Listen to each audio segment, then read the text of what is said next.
चलिए स्टार्ट करते हैं, ठीक है। ज्ञान बिंदु जीएस एकेडमी का ये टेस्ट नंबर 3 है, ठीक है। टेस्ट नंबर 3 है। 3/7/2004 को एग्जाम ये टेस्ट हुआ था। 3/7/2004 को 3 तारीख को टेस्ट हुआ था। जो 1 जुलाई से टेस्ट स्टार्ट हुआ ना, उसी का टेस्ट नंबर 3 है। बताइएगा। क्वेश्चन नंबर 1 है, कह रहा है क्वेश्चन नंबर 1 कि वायु संरक्षण मतलब वायु कह रहा है ना, वायु संरक्षण एवं प्रदूषण नियंत्रण अधिनियम किस वर्ष जो है ना बना था? बताइए क्या होगा। 1981। एक का राइट आंसर होगा ऑप्शन नंबर सी होगा। क्या होगा? 1981 में। वर्ष 1981 में कह रहा है ना कि वायु संरक्षण एवं प्रदूषण नियंत्रण अधिनियम किस वर्ष बना था? तो 1981 में बना था। क्वेश्चन हमारे 2 पेज में मिलान करना है। सूची 1 दिया हुआ है और सूची 2 दिया हुआ है। सूची 1 में दिया हुआ है कि भारत संरक्षित क्षेत्र दिया हुआ है, और सूची 2 में क्या है तो वर्ष दिया है। संख्या मतलब वर्ष में 2018 में दिया हुआ है। बताइएगा। इसका जो 2 का जो राइट आंसर होगा ना, ऑप्शन नंबर ए होगा। याद है, इसको मिलाते हैं। आइए, 2 का right answer option number A है। कह रहे हैं कि सामुदायिक रिजर्व का क्या होगा? बताइए, सामुदायिक रिजर्व का तो क्या होगा? कितना संख्या था? 46 था ना? 46 था। कितना था? 46। याद रखिएगा। हाँ हाँ। 46। और कंजर्वेशन रिजर्व का बोले कितना होगा? कंजर्वेशन रिजर्व का 76। 76। और कितना होगा? 76 होगा। और राष्ट्रीय पार्क कितना होगा? राष्ट्रीय पार्क का 106। 106 होगा। और वन जीव अभ्यारण्य कितना होगा? वन जीव अभ्यारण्य का बोलेगा तो 566 होगा। तो याद रखिएगा ना कि भारत संरक्षित क्षेत्र था और संख्या था, तो सामुदायिक रिजर्व में बोलेगा तो 46, और कंजर्वेशन रिजर्व में बोलेगा तो 76, और राष्ट्रीय पार्क में बोलेगा तो कितना होगा? 106 होगा। और वन जीव अभ्यारण्य में कितना होगा? तो 566 होगा। क्वेश्चन नंबर 3 पे, क्वेश्चन नंबर 3 कह रहा है कि देश के पहले आपदा प्रबंधन प्रशिक्षण, कह रहा है कि देश के पहले आपदा प्रबंधन प्रशिक्षण, ध्यानपूर्वक देखिएगा, सारा क्वेश्चन याद होगा क्योंकि रिपीट हम 2 से 3 बार कर रहे हैं। कह रहा है कि देश के पहले आपदा प्रबंधन प्रशिक्षण संस्थान की स्थापना कहाँ की गई थी? तो क्या होगा? 3 का right answer option number B होगा, लातूर महाराष्ट्र में, ठीक है। तो कह रहा है ना कि देश के पहले आपदा प्रबंधन प्रशिक्षण संस्थान की स्थापना कहाँ की गई? तो लातूर महाराष्ट्र में। और यहीं पे जो है ना भीमराव अम्बेडकर की प्रतिमा है लातूर महाराष्ट्र में, ठीक है। याद रखिएगा। आगे है क्वेश्चन नंबर 4 कह रहा है कि निम्नलिखित में से कौन सा सर्च इंजन नहीं है? मतलब इसमें कौन सर्च इंजन नहीं है? बताइए कौन होगा। तो 4 का राइट आंसर होगा ऑप्शन नंबर बी, क्रोम जो है ना ये सर्च इंजन नहीं है, लेकिन गूगल सर्च इंजन है, याहू सर्च इंजन है, और बिंग जो है ना ये सर्च इंजन है, ठीक है। तो कह रहा है कि निम्नलिखित में से कौन सर्च इंजन नहीं है? तो याद रखिएगा, क्रोम सर्च इंजन नहीं है, लेकिन गूगल, याहू, बिंग क्या है? तो सर्च इंजन है।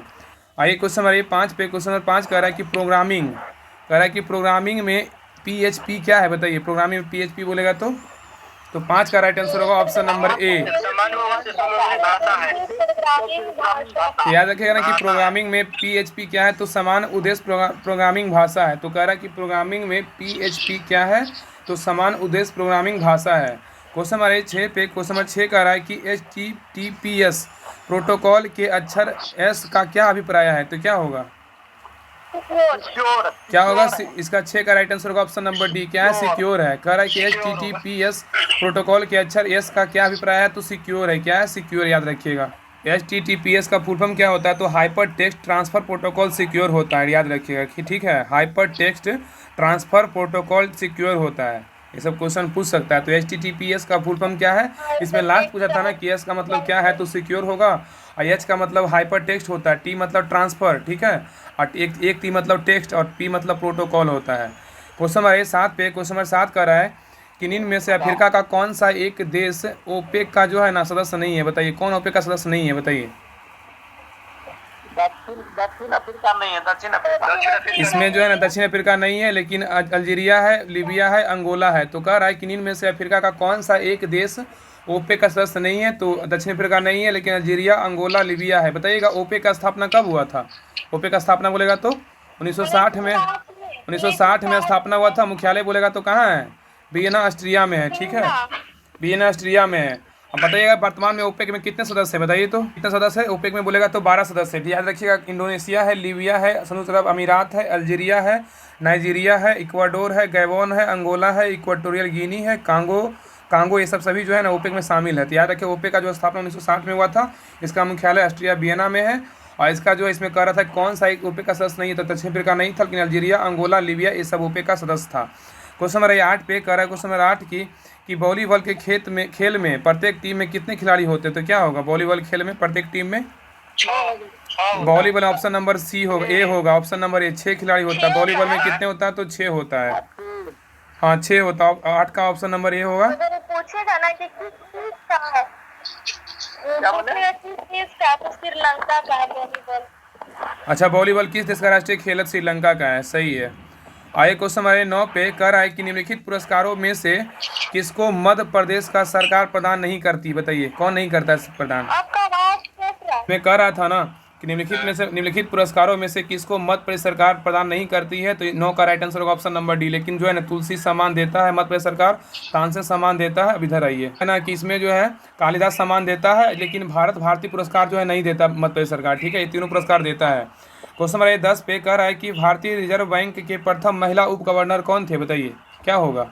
विद्या Bharati. Vidya Bharati, option number B right answer है। कह रहा है कि भारतीय रिजर्व बैंक के प्रथम महिला उप गवर्नर कौन थे? तो विद्या भारती थे। कौन थे? विद्या भारती। क्वेश्चन भाई 11 पे इसमें मिलान करना है। क्या हाल है, क्या इसमें मिलान करना है? 11 का जो राइट आंसर होगा ना, ऑप्शन नंबर सी होगा। क्या होगा? ऑप्शन नंबर सी होगा। अब भाई मिलाते हैं, इसका ऑप्शन नंबर सी होगा। 3 4 2 1 बताइएगा कि नीलगिरी का कहाँ है, किस राज्य में जीव मंडल रिजर्व है? बताइए। तमिलनाडु में। नीलगिरी बोलेगा तमिलनाडु में, बिल्कुल सही है। मानस बोलेगा तो कहाँ है? सबको पता है, मानस असम में है। और पंचमढ़ी कहाँ है? पंचमढ़ी बोलेगा तो पंचमढ़ी बोलेगा तो मध्य प्रदेश में है। सिमलीपाल बोलेगा तो कहाँ है? उड़ीसा में। सब जो था ना जीव मंडल रिजर्व था। पंचगनी तो महाराष्ट्र होता हाँ है। पंचगनी महाराष्ट्र था। तो याद रखिएगा ना, जीव मंडल रिजर्व था और राज्य था। तो नीलगिरी बोलेगा तमिलनाडु, मानस बोलेगा तो असम, पंचमढ़ी बोलेगा तो मध्य प्रदेश, सिमलीपाल बोलेगा तो उड़ीसा। अब आइए क्वेश्चन नंबर 12 पे कह रहा है कि निम्नलिखित कथनों में से कौन सा कथन सही नहीं है? इसमें बताइए कौन सा कथन सही नहीं है, बताइए। ये ना कोनियांक में सिक्किम में बोली जाती है, ये गलत है। 12 का राइट आंसर होगा ना, ऑप्शन नंबर बी है, ठीक है। तो कह रहा है कोन्याक भाषा जो है ना सिक्किम बोली जाती है, गलत है। ये इसमें जो सही क्या है ना, तो याद रखिए इसमें सही क्या है। तो भारत में सबसे बड़ा बौद्ध मठ बोलेगा तो कहाँ है? अरुणाचल प्रदेश में स्थित है, याद रखिएगा, ठीक है। सही है। और आय कर विश्व का सबसे बड़ा नदी द्वीप कौन सा है? तो असम में है, ठीक है, याद रखिएगा। और नोकरेक जयमंडल आरक्षित क्षेत्र कहाँ है? तो मेघालय में। तीनों कथन क्या है? तो सही है। बताइए कोन्याक, तो कह रहा है ना कि इसमें जो है ना, इसमें गलत क्या था? कोन्याक भाषा जो था ना सिक्किम में नहीं होगा, यहाँ पे क्या होगा? तो कोन्याक भाषा जो है ना दक्षिण पूर्वी अरुणाचल प्रदेश और पूर्वोत्तर भारत के पूर्वोत्तर नागालैंड राज्यों में जो है ना ये सब का भाषा है, याद रखिएगा, ठीक है। आगे क्वेश्चन में 13 करा है कि नर्मदा बचाओ आंदोलन किसके नेतृत्व में आरंभ हुआ था? बताइए क्या होगा? तो 13 का जो राइट आंसर होगा ना, ऑप्शन नंबर क्या होगा? सी होगा। क्या होगा? मेधा पाटेकर। कह रहा है कि नर्मदा बचाओ आंदोलन किसके नेतृत्व में आरंभ हुआ था? मेधा पाटेकर। क्वेश्चन नंबर 14 बताइएगा कि द इनसाइडर किस पूर्व पीएम की रचना है? बताइए द इनसाइडर। तो 14 का राइट आंसर होगा ऑप्शन नंबर क्या होगा? डी होगा, पीवी नरसिम्हा राव का है। किसका है? पीवी नरसिम्हा राव का है। तो कह रहा है ना कि द इनसाइडर किस पूर्व पीएम की रचना है? तो पीवी नरसिम्हा राव का है। क्वेश्चन नंबर 15 पे कह रहा है कि निम्न विख्यात खिलाड़ियों में से राजीव गांधी खेल रत्न पुरस्कार पाने वाला पहला व्यक्ति कौन था? तो क्या होगा? तो 15 का राइट आंसर होगा option number B, Viswanathan Anand था। विश्वनाथन आनंद। कह रहा है ना कि निम्न विख्यात खिलाड़ियों में से राजीव गांधी खेल रत्न पुरस्कार पाने वाला पहला व्यक्ति कौन था? विश्वनाथ आनंद था। क्वेश्चन नंबर 16 पे कह रहा है कि किस क्षेत्र में उस्ताद बिस्मिल्लाह खान प्रसिद्ध पाए थे? बताइए, प्रसिद्धि पाए थे, बताइए क्या होगा? 16 का right answer option number C होगा। क्या? शहनाई, याद रखिए, सी होगा।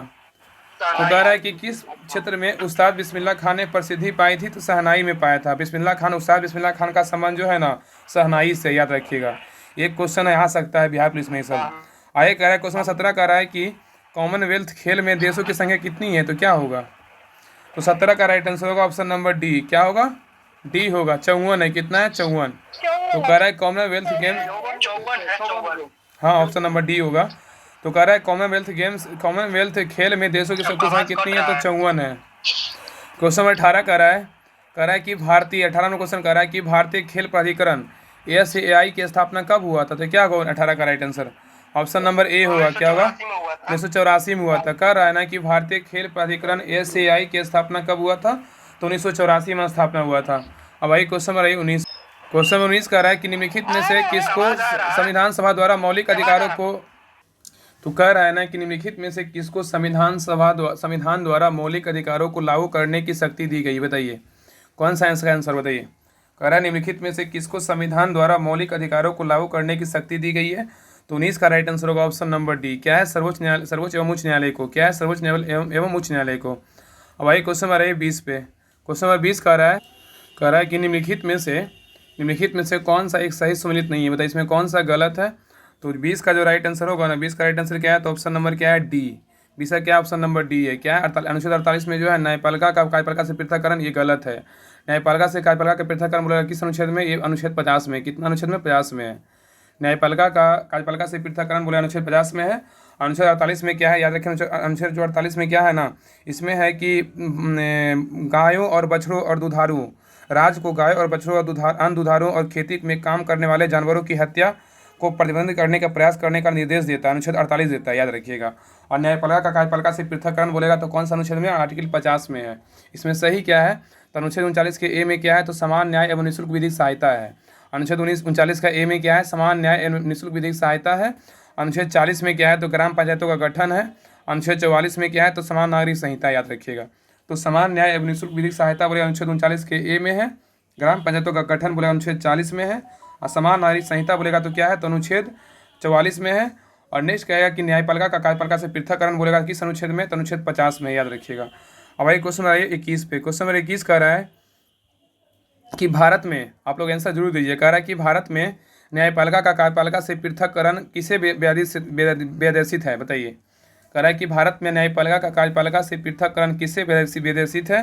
तो 21 का राइट आंसर होगा ऑप्शन नंबर क्या है, 21 का ऑप्शन नंबर बी होगा। क्या होगा, राज्य के नीति निर्देशक तत्व द्वारा। तो कह रहा है कि भारत में न्यायपालिका का कार्यपालिका से पृथककरण किसमें व्यादेशित है, तो याद रखिएगा राज्य के नीति निर्देशक तत्व द्वारा। और इसका अगर आपको पीडीएफ चाहिए ना, टेलीग्राम चैनल ज्वाइन कर लीजिए। इसका डिस्क्रिप्शन में जो है ना लिंक डाला हुआ है, आप लिंक पे क्लिक करके ज्वाइन कर लीजिए। उसमें सारा पीडीएफ जो है ना 1, 2, 3 सारा भेज चुके हैं। आज पीडीएफ नंबर 4 भेज देंगे। बाकी पीडीएफ जो है कल ही हम भेज चुके थे। सभी लोग पीडीएफ ज्वाइन कर लीजिए और क्लास को हर जगह शेयर कीजिए, क्योंकि आप ही के लिए जो है ना क्लास लाया गया है। ये क्लास जैसे जैसे सर करवाएंगे वैसे वैसे आप लोग के लिए क्लास डेली आएगा। तो आप लोग यहाँ टेलीग्राम चैनल ज्वाइन कर लीजिए, आप लोग को वहाँ पे पीडीएफ आपको मिल जाएगा। सारा पीडीएफ और भी सारा स्टडी मटेरियल रहता है। और बाकी जो भी आप इसका होमवर्क से स्टार्ट हुआ ना, आपको सारा वो सब चीज़ आपको मिलेगा। तो सभी लोग टेलीग्राम चैनल ज्वाइन कर लीजिए। और अगर चैनल पे नए हैं, चैनल को सब्सक्राइब जरूर कर लीजिए, क्योंकि बहुत मेहनत से जो है ना क्लास आप लोग के लिए लाया जाता है। हर क्लास इस पे चैनल पर जो भी आता है ना, बहुत मेहनत से करवाया जाता है इस क्लास पे, इस चैनल पे क्लास। तो सभी लोग जो है अच्छे से क्लास को देखा कीजिए और पूरा क्लास को देखिए, आपका सारा क्वेश्चन जो है ना याद हो जाएगा। आप लोग को लगता है कि हमको सेट लगाना भी है, तो हम पहले ही पीडीएफ सेंड कर देते हैं, आप लोग पहले सेट लगा लीजिए अगर लगाना है तो। बाकी फिर क्लास जब आता है, जब क्लास को अच्छे से देख लीजिएगा, आपका सारा क्वेश्चन जो है ना याद हो जाए, क्योंकि हम हर क्वेश्चन को जो है ना 2 से 3 बार रिपीट करते हैं। इसलिए अच्छे से ध्यानपूर्वक देखिएगा, आपका सारा क्वेश्चन समझ में आएगा और याद भी होगा। चलिए क्वेश्चन नंबर 22 पे। क्वेश्चन नंबर 22 कर रहा है कि निम्न में से किस एक कमेटी आयोग ने संविधान में मूल कर्तव्यों को सम्मिलित करने हेतु संस्तृति की थी, बताइए। कह रहा है कि निम्न में से किस एक कमेटी आयोग ने संविधान में मूल कर्तव्यों को सम्मिलित करने हेतु संस्तुति की थी। तो 22 का राइट आंसर होगा ऑप्शन नंबर ए होगा। क्या होगा, स्वर्ण सिंह कमेटी। क्या होगा, स्वर्ण सिंह कमेटी। क्वेश्चन नंबर 23 पे कह रहा है कि भारत के राष्ट्रपति के पास कौन सा वीटो शक्तियाँ नहीं है, बताइए। कह रहा है कि भारत के राष्ट्रपति के पास जो है ना कौन सा वीटो शक्तियाँ नहीं है। तो 23 का राइट आंसर होगा ऑप्शन नंबर डी, विशेषित वीटो नहीं है, लेकिन पॉकेट वीटो राष्ट्रपति के पास है, पूर्ण वीटो है और एक है निलंबित वीटो है। ये सभी तीनों जो है राष्ट्रपति के पास होता है, लेकिन विशेष वीटो नहीं होता है। क्वेश्चन नंबर 24 पे कह रहा है कि भारत में पहली बार लोक सेवा आयोग की स्थापना किस अधिनियम से हुई थी, बताइए। कह रहा है कि भारत में पहली बार लोक सेवा आयोग की स्थापना किस अधिनियम से हुई थी। तो 24 का राइट आंसर होगा ऑप्शन नंबर सी। क्या है, option number C, Government of India Act 1919। क्या होगा, गवर्नमेंट ऑफ इंडिया एक्ट 1919 होगा। क्वेश्चन नंबर आइए 25 पे आइए। क्वेश्चन नंबर 25 कह रहा है कि निम्न में से कौन जो है ना राज सूची में है, बताइए। कह रहा है कि निम्न में से कौन जो है राज सूची में है। तो याद रखिएगा कि 25 का जो राइट आंसर होगा ऑप्शन में 25 का क्या होगा, option number A. Railway police जो है ना राज सूची का विषय, क्या है, राज सूची का विषय। लेकिन जनगणना और आर्थिक सामाजिक नियोजन और निगम कर, ये सब क्या है, तो ये सब जो है संघ सूची का, याद रखिएगा, ठीक है। तो कह रहा है निम्न में से कौन राज सूची में है। तो याद रखिए रेलवे पुलिस जो है राज सूची में, लेकिन निगम कर, जनगणना, आर्थिक एवं सामाजिक नियोजन बोलेगा तो संघ सूची का विषय है। क्वेश्चन नंबर 26 पे कह रहा है कि संविधान की अनुसूची 6 इनमें से किस राज्य में लागू नहीं होती, बताइए। कह रहा है ना कि संविधान की अनुसूची 6 इनमें से किस राज्य में लागू नहीं होती है। तो 26 का राइट आंसर होगा ऑप्शन नंबर बी। क्या है, मणिपुर में जो है लागू नहीं होता है, लेकिन असम, त्रिपुरा और मेघालय में लागू होता है। तो कह रहा है कि संविधान की अनुसूची 6 इनमें से किस राज्य में लागू नहीं होता है, लेकिन तो याद रखिए मणिपुर में लागू नहीं होता है, असम, त्रिपुरा, मेघालय में लागू होता है। क्वेश्चन नंबर 27 पे कह रहा है कि मानचित्र पर खींची हुई वे रेखाएं जो सागर जल से समान ऊंचाई को निरूपित करती है तब विभिन्न स्थानों से होकर गुजरती है, कहलाती है, क्या कहलाती है। तो 27 का राइट आंसर होगा ऑप्शन नंबर बी, समोच्च रेखाएं कहलाता है। क्या कहलाता है? समोच्च रेखाएं। सभी लोग जितने भी बिहार का एग्जाम देने वाले हैं ना, सभी जो लोग ना इस सेट को अच्छे से देखा कीजिए, क्योंकि अगर आप एक महीना में अगर 25 सेट होता है, 2500 क्वेश्चन होता है, तो आपको हो सकता है मे भी बहुत सारा क्वेश्चन आपको एग्जाम में देखने को मिलेगा, क्योंकि इसमें क्वेश्चन जो है ना, भले आपका कम नंबर आ रहा है लेकिन हड़बड़ाइए मत, लेकिन क्लास को अच्छे से देखिए। आपका एग्जाम में जो है ना क्वेश्चन टच जरूर करेगा। तो अगर मान लीजिए 10 क्वेश्चन भी टच करा है, 15 क्वेश्चन भी टच करा है, तो बहुत ज़्यादा एक ना प्लस पॉइंट रहेगा। तो हर सेट को जो है ना अच्छे से देखा कीजिए। बाकी जो प्लेटफॉर्म और यूथ पब्लिकेशन का जो प्रैक्टिस सेट आ रहा है ना, वो भी आते रहेगा। तो कह रहा है कि मानचित्र पर खींची हुई वे रेखाएं जो सागर जल से समान ऊंचाई को निरूपित करती है तथा विभिन्न स्थानों से होकर गुजरती है कहलाती है समोच्च रेखाएं कहलाती है। आइए क्वेश्चन नंबर 28 पे आइए। कह रहा है कि निम्नलिखित में से शीत मरुस्थल कौन सा है, बताइए। कह रहा है कि निम्नलिखित में से शीत मरुस्थल कौन सा है। तो 28 का राइट आंसर होगा ऑप्शन नंबर क्या है, तो सी है, अट्टाकामा है। क्या है? अट्टाकामा। अट्टाकामा का है तो शीत मरुस्थल है, याद रखिएगा। नेक्स्ट कह रहा है 29 नंबर क्वेश्चन कह रहा है कि निम्नलिखित में से चंद्रगुप्त के कुम्हरार स्थित महल की खुदाई किसने कराई थी, बताइए। कह रहा है कि निम्नलिखित में से चंद्रगुप्त के कुम्हरार स्थित महल की खुदाई किसने कराई थी। तो 29 का राइट आंसर होगा ऑप्शन नंबर ए, डॉक्टर स्नूपर। क्या है? डॉक्टर स्पूनर ने करवाया था। क्वेश्चन नंबर 30 पे क्वेश्चन नंबर 30 कह रहा है कि किस वंश के शासनकाल में जैन धर्म में श्वेतांबर और दिगंबर शाखा में विभाजन हुआ था, बताइए। कह रहा है कि किस वंश के शासनकाल में जैन धर्म में श्वेतांबर और दिगंबर शाखा में विभाजन हुआ था। तो 30 का राइट आंसर होगा ऑप्शन नंबर डी, मौर्य वंश। क्या होगा? मौर्य वंश। याद रखिए कौन होगा? मौर्य वंश। क्वेश्चन नंबर 31 कह रहा है, क्वेश्चन नंबर 31 पे कह रहा है कि देहलीवाल नामक का सिक्का किस वंश के काल में ढाला जाता है, बताइए। कह रहा है कि देहलीवाल नामक का सिक्का किस वंश के काल में ढाला जाता है। याद इसका जो राइट आंसर होगा ना, क्या होगा? तोमर वंश होगा। क्या होगा? तोमर वंश होगा। याद रखिए तोमर वंश होगा। इसका राइट आंसर ऑप्शन नंबर 31 का जो है ना डी होगा। इधर आइए, 31 का राइट आंसर क्या था? ऑप्शन नंबर डी था। क्या था? तोमर वंश। याद रखिएगा। क्वेश्चन नंबर 32 कह रहा है कि निम्नलिखित में से किस स्तूप का निर्माण बिना चबूतरे के किया गया है, बताइए। कह रहा है कि निम्नलिखित में से किस स्तूप का निर्माण बिना चबूतरे के लिए किया गया है। तो 32 का राइट आंसर होगा ऑप्शन नंबर सी। क्या है? सारनाथ के धामेक स्तूप का। क्या है? सारनाथ का धामेक स्तूप का। क्वेश्चन नंबर 33 पे कह रहा है कि बहुजन समाज की स्थापना किस उदारवादी ने की थी, बताइए। कह रहा है कि बहुजन समाज की स्थापना किस उदारवादी ने की थी। तो 33 का राइट आंसर होगा option number B, Jyotiba Phule ने किया था। कौन किया था? ज्योतिबा फूले ने किया था। क्वेश्चन नंबर 34 पे क्वेश्चन नंबर 34 कह रहा है कि महात्मा गांधी के अनुसार निम्नलिखित में से किसने भारतीयों को अपनी ही भूमि पर अजनबी और अपाहिज बना दिया था, बताइए। कह रहा है ना कि महात्मा गांधी के अनुसार निम्नलिखित में से किसने भारतीयों को अपनी ही भूमि पर अजनबी और अपाहिज बना दिया था। तो 34 का राइट आंसर होगा ऑप्शन नंबर डी। क्या है? अंग्रेजी शिक्षा ने। क्या है? अंग्रेजी शिक्षा ने। याद रखिएगा। क्वेश्चन नंबर 35 पे कह रहा है कि 1935 के भारत शासन अधिनियम के बारे में किस नेता ने इसे दास्ता का ज्ञान पत्र कहा था, बताइए। कह रहा है 1935 के भारत शासन अधिनियम के बारे में किस नेता ने इसे दास्ता का ज्ञात पत्र कहा था। तो 35 का राइट आंसर होगा ऑप्शन नंबर सी। क्या होगा? जवाहरलाल नेहरू ने कहा था। किसने कहा था? जवाहरलाल नेहरू ने। नेक्स्ट है, कह रहा है 36 नंबर क्वेश्चन, कह रहा है कि 17वीं सदी में बंगाल का फैक्टर कहा जाता था किसको। कह रहा है 17वीं सदी में बंगाल में फैक्टर कहा जाता था किसको। तो 36 का राइट आंसर होगा ऑप्शन नंबर डी। क्या है? अंग्रेजी व्यापारियों को। क्या है? अंग्रेजी व्यापारियों को कहा जाता था। क्वेश्चन नंबर 37 पे कह रहा है कि 37 नंबर क्वेश्चन की अरबी फारसी इस्लामिक कानून के अध्ययन को बढ़ावा देने के लिए अंग्रेजों ने Calcutta Madrasa Mohammedan law college की स्थापना कब की थी, बताइए। कह रहा है अरबी फारसी इस्लामिक कानून के अध्ययन को बढ़ावा देने के लिए अंग्रेजों ने Calcutta Madrasa Mohammedan law college की स्थापना कब किया गया था। तो 37 का राइट आंसर होगा ऑप्शन नंबर बी। क्या है? 1781 में किया गया। 1781 में किया गया था। क्वेश्चन नंबर 38 पे कह रहा है निम्न में से कौन सा एक भू आवेशित जो है ना यूरोपीय देश नहीं है, बताइए। कह रहा है निम्न में से कौन एक भू आवेशित यूरोपीय देश नहीं है। तो 38 का राइट आंसर होगा ऑप्शन नंबर डी। क्या है? लिथुआनिया जो है ना भू आवेशित देश नहीं, लेकिन हंगरी है, चेक गणराज्य है, अजरबैजान है। ये सभी क्या है? तो भू आवेशित देश है, लेकिन लिथुआनिया जो है भू आवेशित देश नहीं है।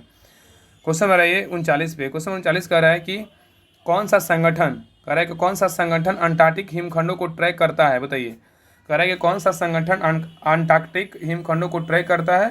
तो 39 का राइट आंसर होगा option number A, USA national ice centre. क्या है? यूएसए नेशनल आइस सेंटर करता है। क्वेश्चन नंबर 40 पे कह रहा है कि देशी रियासतों के प्रति अधीनस्थ पार्थक्य की नीति किस वायसराय ने अपनाई थी, बताइए। कह रहा है कि देशी रियासतों के प्रति अधीनस्थ पार्थक्य की नीति किस वायसराय ने अपनाई थी। तो 40 का राइट आंसर होगा option number B, Lord Hastings. क्या होगा? लॉर्ड हेस्टिंग्स से। नेक्स्ट कह रहा है कि 41 नंबर क्वेश्चन की अरुणडेल समिति का संबंध इनमें से किससे था, बताइए। अरुणडेल समिति का संबंध इनमें से किससे था। तो 41 का राइट आंसर होगा ऑप्शन में याद रखिए 41 का क्या होगा ऑप्शन नंबर सी होगा। राजनीतिक सुधार से था, किससे था? राजनीतिक सुधार से था। क्वेश्चन नंबर 42 पे कह रहा है कि गुप्त वंश ने किस अवधि तक शासन किया था? बताइए, गुप्त वंश ने किस अवधि तक शासन किया था?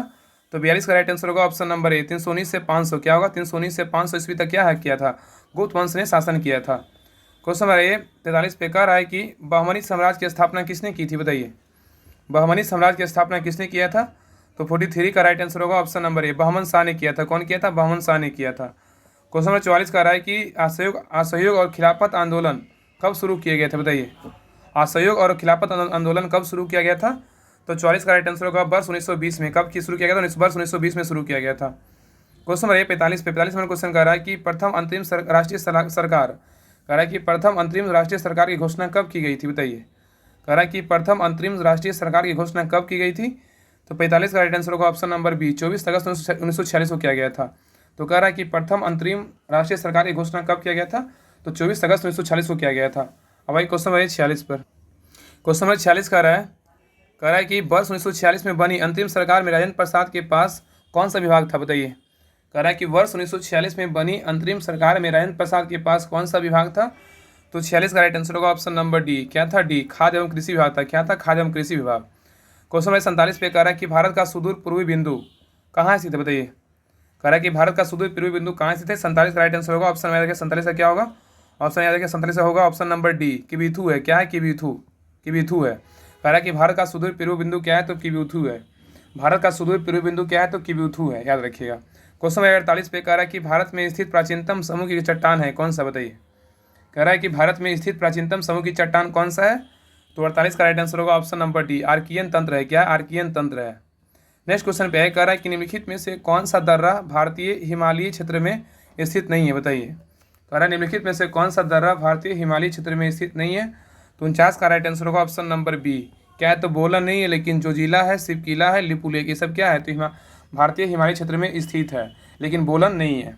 क्वेश्चन नंबर 50 पे कह रहा है इंद्रावती, प्राणहिता और सबरी निम्नलिखित में से किसकी उपनदियां हैं? बताइए, इंद्रावती, प्राणहिता, सबरी निम्नलिखित में से किसकी उपनदियां हैं? तो 50 का राइट आंसर होगा ऑप्शन 50 का क्या होगा? ऑप्शन नंबर याद रखिएगा 50 का राइट आंसर होगा ऑप्शन नंबर बी गोदावरी का है। किसका है? गोदावरी का। तो कह रहा है कि इंद्रावती, प्राणहिता, सबरी निम्नलिखित में से किसकी उपनदियां हैं? तो गोदावरी का है। किसका है? गोदावरी का है।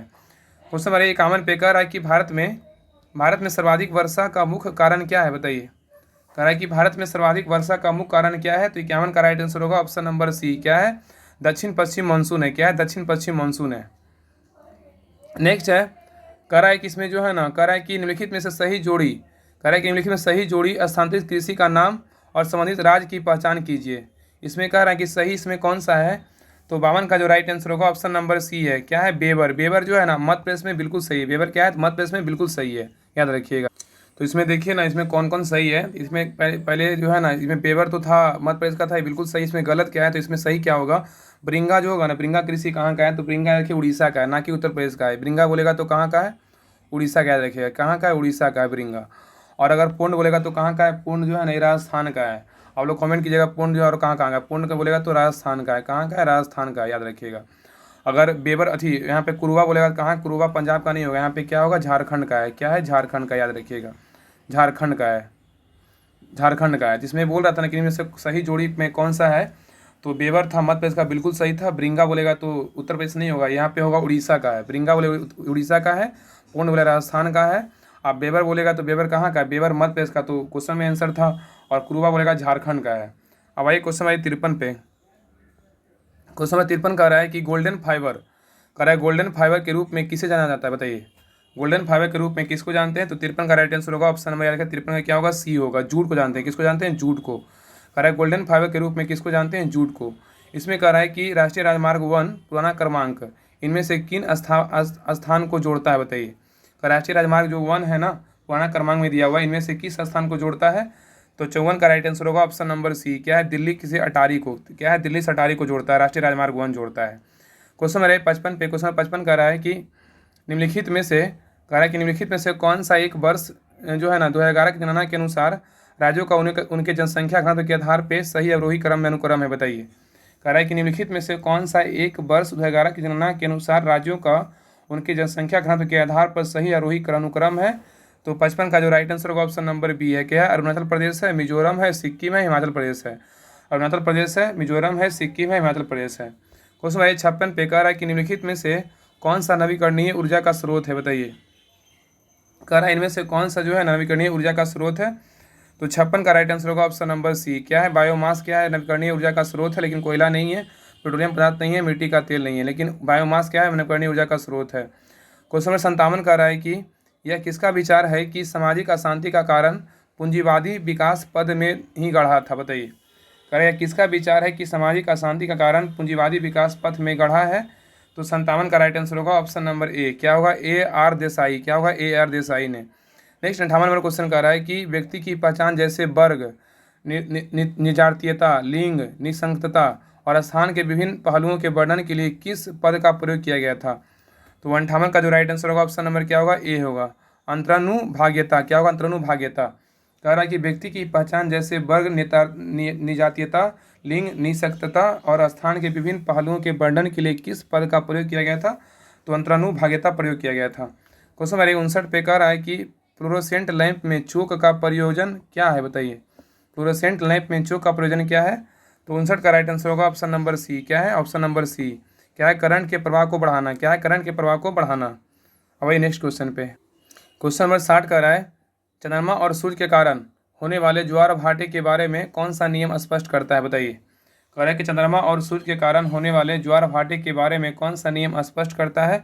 तो 60 का राइट आंसर होगा ऑप्शन नंबर ए, गुरुत्वाकर्षण का नियम। क्या होगा? गुरुत्वाकर्षण का नियम है। क्वेश्चन नंबर 61 पे कह रहा है कि कार्य जो है ना किस पर निर्भर नहीं करता, बताइए।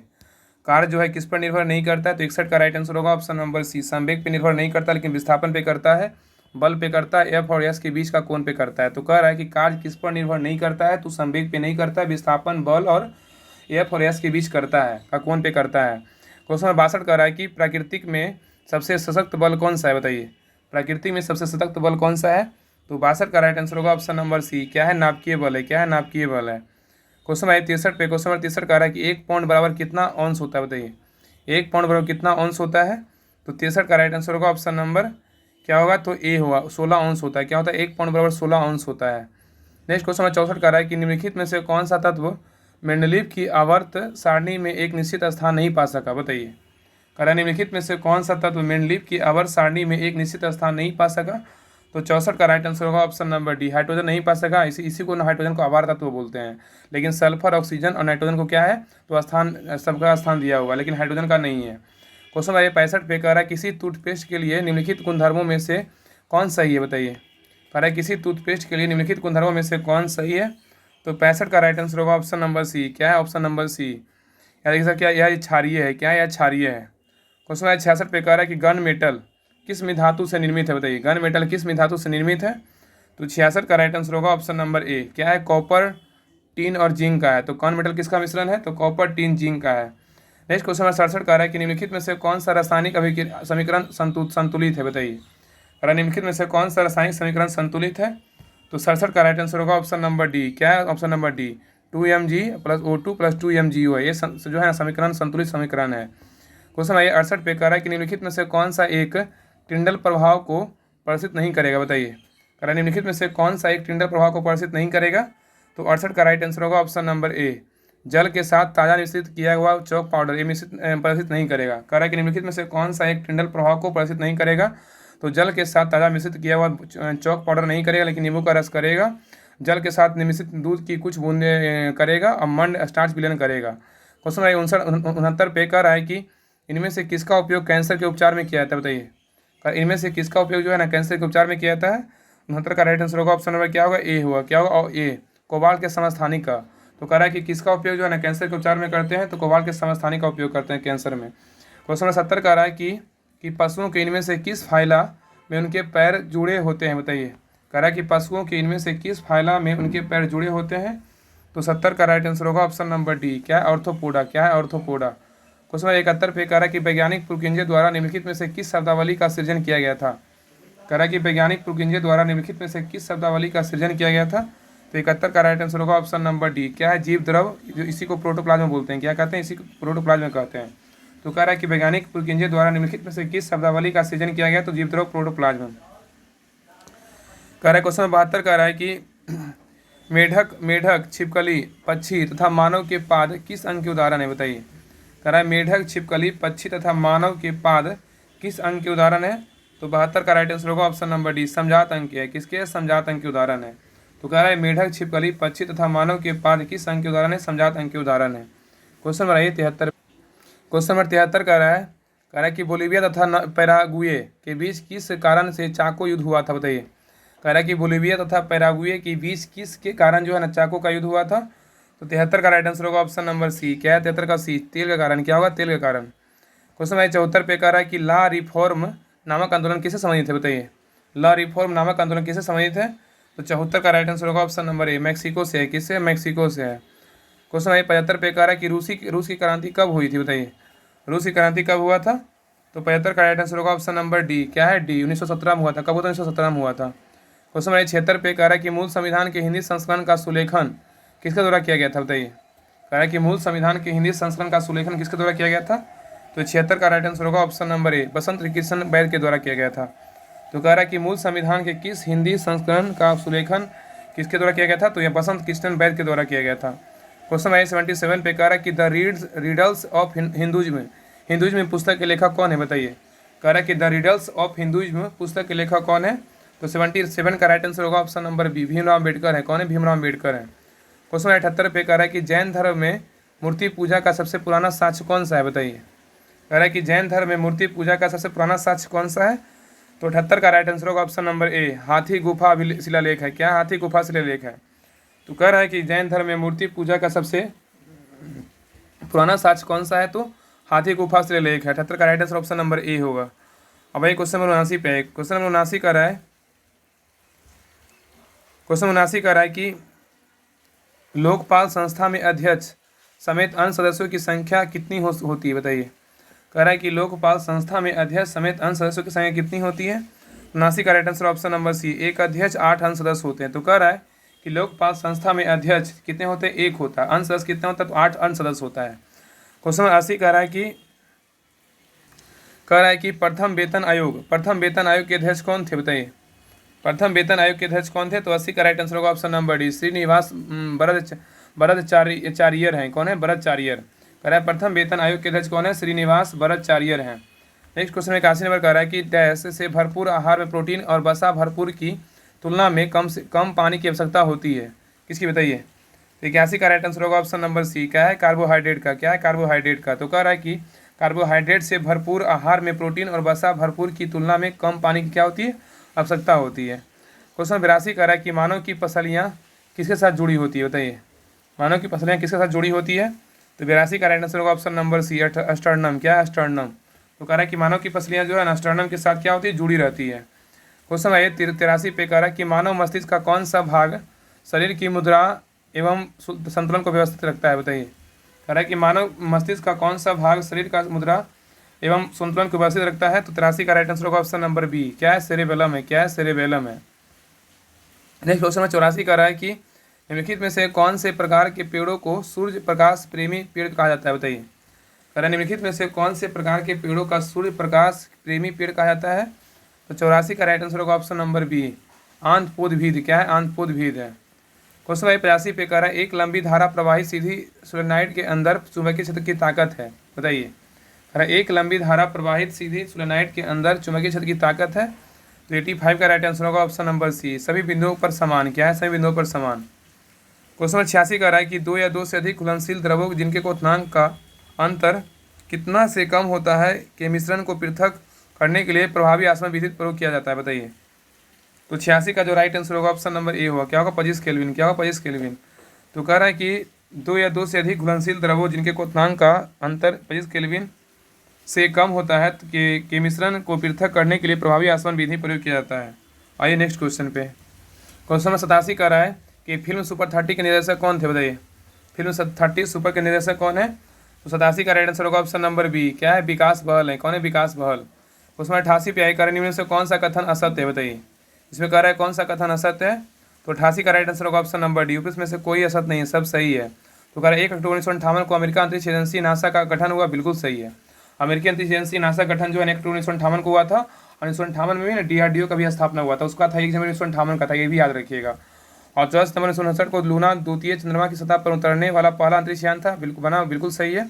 और तत्कालीन सोवियत संघ द्वारा छोड़े गए वोस्तोक फर्स्ट के साथ यात्रा करने वाले यूरी गागरिन अंतरिक्ष में जाने वाले पहले व्यक्ति थे। ये भी सही है। क्वेश्चन नंबर ए 89 पे कह रहा है कि बिहार की राजधानी बिहार शिव से पटना स्थानांतरित किया था किसने? कह रहा है कि बिहार की राजधानी बिहार शिव से पटना स्थानांतरित किया था किसने? तो 89 का राइट आंसर होगा ऑप्शन नंबर सी। क्या है? शेरशाह। किसने किया था? शेरशाह ने।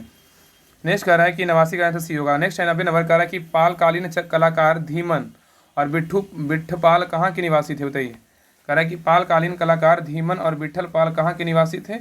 तो 90 का राइट आंसर होगा ऑप्शन नंबर बी, नालंदा के थे। कहाँ के थे? नालंदा के थे। नेक्स्ट क्वेश्चन 91 कह रहा है कि 1857 के विद्रोह का नेतृत्व पटना से किसने किया था? बताइए। 1857 के विद्रोह का नेतृत्व पटना से किसने किया था? 91 का राइट आंसर होगा ऑप्शन नंबर 91 का क्या होगा? ऑप्शन नंबर ए, पीर अली ने किया था। कौन किया था? पीर अली ने। क्वेश्चन नंबर 92 पे कह रहा है कि भारत में किस तरह की अर्थव्यवस्था है? बताइए। भारत में किस तरह की अर्थव्यवस्था है? तो 92 का राइट आंसर होगा ऑप्शन नंबर सी। क्या है? मिश्रित अर्थव्यवस्था। क्या है? मिश्रित अर्थव्यवस्था है। क्वेश्चन नंबर 93 कह रहा है कि भारतीय अर्थव्यवस्था के उदारीकरण का अग्रदूत पायनियर किसको कहा जाता है? बताइए। कहा है कि भारतीय अर्थव्यवस्था के उदारीकरण का अग्रदूत पायनियर किसको कहा जाता है?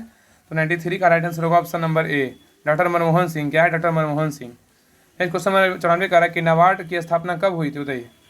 नाबार्ड का स्थापना कब हुआ था? तो 94 का राइट आंसर होगा ऑप्शन नंबर सी, 12 जुलाई 1982 में नाबार्ड का स्थापना हुआ था। तो कह रहा है कि नाबार्ड का स्थापना कब हुआ था? 12 जुलाई 1982 का स्थापना हुआ था। और पूछा किस समिति पर स्थापना हुआ था? तो शिवरमन समिति पर स्थापना हुआ था नाबार्ड का। और किस पंचवर्षीय योजना में हुआ था? छठी पंचवर्षीय योजना में जो है ना नाबार्ड का स्थापना हुआ था। कब हुआ था? 12 जुलाई 1982 को स्थापना हुआ था। और ये छठी पंचवर्षीय योजना में स्थापना था, शिवरमन समिति की सिफारिश पर स्थापना हुआ था। नेक्स्ट क्वेश्चन नंबर 95 कर रहा है, सतत आर्थिक विकास के अभिप्राय है क्या? सतत आर्थिक विकास के अभिप्राय क्या है? तो 95 का राइट आंसर होगा ऑप्शन नंबर ए, वर्तमान में पीढ़ी के विकास के साथ साथ भविष्य का आर्थिक विकास करना, ये सतत आर्थिक विकास का अभिप्राय है। क्वेश्चन नंबर 96 कह रहा है कि एक किसान जिसके पास 1-2 हेक्टेयर का एक जोत है जाना जाता है किस नाम से? तो 96 का राइट आंसर होगा ऑप्शन नंबर डी। क्या है? लघु कृषक। कह रहा है कि एक किसान जिसके पास 1 से 2 हेक्टेयर एक जोत जाना जाता है वो है लघु कृषक। क्वेश्चन 97 पे ये कह रहा है कि पीत या पीली क्रांति का संबंध किससे है? बताइए। पीत या पीली क्रांति का संबंध किससे है? तो 97 का राइट आंसर होगा ऑप्शन नंबर सी, तिलहन से। किससे? तिलहन से है। क्वेश्चन 98 पे कह रहा है निम्नलिखित में से किसने गांधीवादी योजना तैयार की थी? बताइए। किसने गांधीवादी योजना तैयार की थी? तो 98 का राइट आंसर होगा ऑप्शन नंबर बी। क्या है? नारायण अग्रवाल। क्या है? नारायण अग्रवाल। नेक्स्ट है क्वेश्चन 99 कह रहा है कि वर्ष 2014 से आरबीआई द्वारा मुद्रास्फीति के मापन हेतु सबसे प्रचलित माप क्या है? बताइए। कह रहा है कि वर्ष 2024 में आरबीआई द्वारा मुद्रास्फीति के मापन हेतु सबसे प्रचलित माप क्या है? वहाँ पर क्या? तो 99 का राइट आंसर होगा ऑप्शन नंबर ए। क्या है? उपभोक्ता मूल्य सूचकांक है। क्या है? उपभोक्ता मूल्य सूचकांक है। लास्ट क्वेश्चन नंबर 100 कह रहा है कि 1 रुपये के नोट पर किसका हस्ताक्षर होता है? बताइए। किसका साइन होता है? 1 रुपये के नोट पर किसका साइन होता है? तो 100 का राइट आंसर होगा ऑप्शन नंबर सी, वित्त मंत्रालय के सचिव का साइन होता है। तो कह रहा है कि 1 रुपये के नोट पर किसका हस्ताक्षर होता है? तो वित्त मंत्रालय के सचिव का साइन होता है। तो सेट नंबर था 13। अब बाकी इसके पहले का 2 सेट करवा दिए हैं, अगर नहीं देखे हैं तो जाके देखिए, आपको मिल जाएगा, चेक कीजिएगा, आपको 1 सेट और 2 सेट मिल जाएगा। और सभी का पीडीएफ भी आपको टेलीग्राम चैनल पे मिल जाएगा। सेट नंबर 3 तक का पीडीएफ भेजा हुआ है। और सभी जो है ना, सभी लोग क्लास को शेयर कीजिए, हर ग्रुप में शेयर कीजिए। अगर ज़्यादा रिस्पॉन्स नहीं दीजिएगा, अगर शेयर नहीं कीजिएगा तो इसको हम बंद कर देंगे। इसलिए आपसे रिक्वेस्ट है कि हर क्लास को शेयर किया कीजिए ग्रुप में, और हर क्लास को जो है अच्छे से देखा कीजिए, क्योंकि हर क्वेश्चन को जब रिपीट करते हैं ध्यान दीजिएगा तो सारा क्वेश्चन आपको याद हो जाएगा। तो इसके पहले का एक दो क्लास, एक क्लास और दूसरा क्लास और तीसरा क्लास अभी इसको अच्छे से रिवीजन कर लीजिए। और बाकी पहले का भी क्लास रिवीजन कर लीजिए। आपका जो है ना अभी पता है ना कि कल एग्जाम का डेट भी देते हैं अभी आप लोग इसका, इसलिए अच्छे से जो है रगड़ के पढ़िए। जितना होता है, जितना क्लास आता है चैनल पे, अच्छे से रिवीजन किया कीजिए हर क्लास को, और हर ग्रुप में क्लास को जरूर शेयर किया कीजिए। तो आज के लिए यहीं तरह रहने देते हैं, और सेट नंबर 4 जो है ना कल करेंगे। तब तक के लिए आप लोग को जय हिंद। अगर आपको पीडीएफ चाहिए टेलीग्राम चैनल जरूर ज्वाइन कर लीजिए, इसका डिस्क्रिप्शन में लिंक डाला हुआ है। तब तक के लिए आप लोग को जय हिंद।